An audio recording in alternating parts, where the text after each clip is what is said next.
So the background of the blouse should be in contrast with the design. Either the background should be lighter than the design, or darker than the design.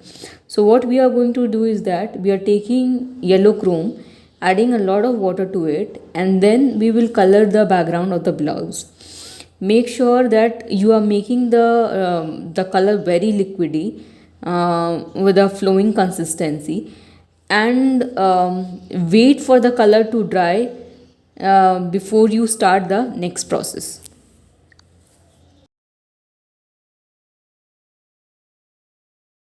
For the body of the peacock, we are mixing lemon yellow with orange, and again, it's a layering of color, so you don't have to actually mix together. First, what you have to do is that take lemon yellow color, add little less water than what you have added in the background, and then do the body. And at the same time, when it is wet, we will put orange color over it, and that's how you are going to finish the body of the peacock. And then we will fill in the rest of the color, like we will do the beak in red color, and the rest of the design we will fill whatever color we like to. Mostly whatever color I have used is the color of kalamkari, so make sure you are sticking to the palette of the kalamkari colors. For a design like this, when the background of the body is orange and yellow, mostly we will go for the compatible bright colors like green, red, and yeah, if you want, you can add a little bit of maroon as well. But yeah, when you are going for a brighter color for the body, make sure the entire design is in sync. Entire design color combination is in sync with the body of the peacock, because if you do the body very bright and put all the dull color, it will not make the design appealing or nice.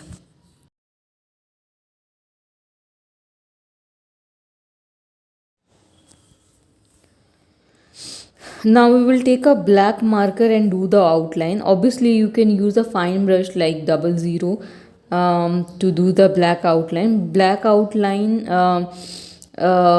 is a specialty of kalamkari design, so you have to do a black outline for the entire design. But yeah, use a fine marker. Don't go for sketch pen or anything like that. You can also use black ball pen.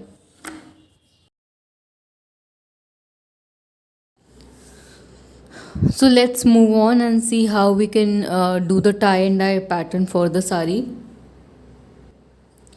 This is a bit tricky, so I'm going to draw it separately and show you. So I'm just going to draw one motif in a small box so that you'll get an understanding. So as you see in the drawing, it's a square design. So first you have to draw the square design. It is very light actually. So you have to just make a square very lightly, and then you have to keep little gap in between here, little gap in between here, just for your understanding, because any which ways we are going to use water into it. So this is the design you see here. So first you have to take the green color and you have to apply water to the design first. Not like like how we did for the kalamkari background. That amount of water you need to apply first onto the design. There will be a shade variation from the main design, but just to give you an idea, I'm doing this thing. So and then you will dip. So I'm taking green, like bright green. So I'm just dipping my brush and I'm moving around the design.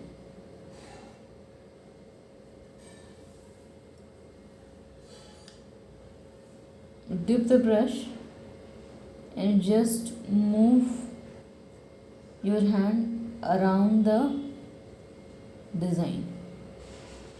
and it should spread itself. The the color should spread itself. You should not try very hard to spread the color because there's a lot of water, so you don't have to try very hard to spread the color will spread itself.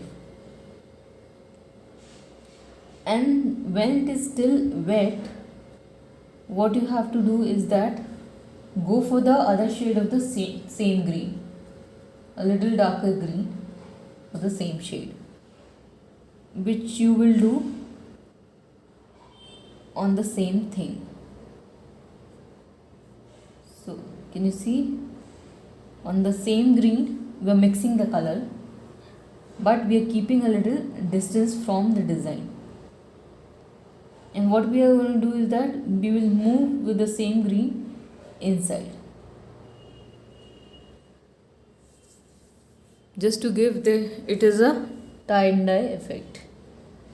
So when you see tie and dye, you don't see color very equal all around. You will just see a design which stands out at the center. So this is we are aiming for. At the center you will have a motif which is like slightly blurred out, the edges slightly blurred out by the colors. So this is how the tie and dye will look like. And so first what you have to do, this tie and dye design you have to do, and once it is done you have to repeat all over the sari. So once it is done, once the tie and dye pattern is done, you have to give the normal folds like how I taught you in the other videos as well, and that's how it's done. So I hope you learned something in today's tutorial, and yeah, let me know how do you find it. Thank you so much.